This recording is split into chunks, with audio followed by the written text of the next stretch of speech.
যুদ্ধ করে লাভ নেই, আসবো না।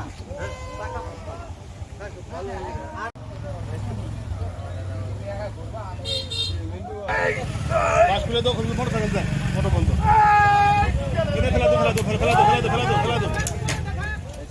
বস্তা করাও উপরে বা সিমেন্টের বস্তা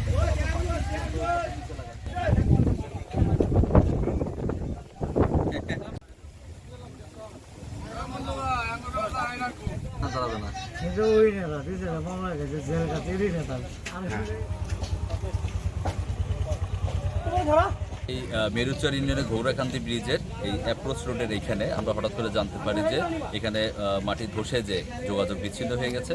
আমরা সাথে সাথে এখানে পরিদর্শন করি এবং আজকেই এখানে ইউনিয়ন পরিষদের ভারপ্রাপ্ত চেয়ারম্যান সাহেব সহ স্থানীয় নেতৃবৃন্দের সহযোগিতায় এখানে মেরামত কার্য সম্পাদন করা হচ্ছে। আশা করছি যে খুব দ্রুত সুন্দরভাবে এটি মেরামত হবে এবং দেওয়ানগঞ্জ বক্সিগঞ্জের যে যোগাযোগ ব্যবস্থা সেটি অক্ষুণ্ণ থাকবে।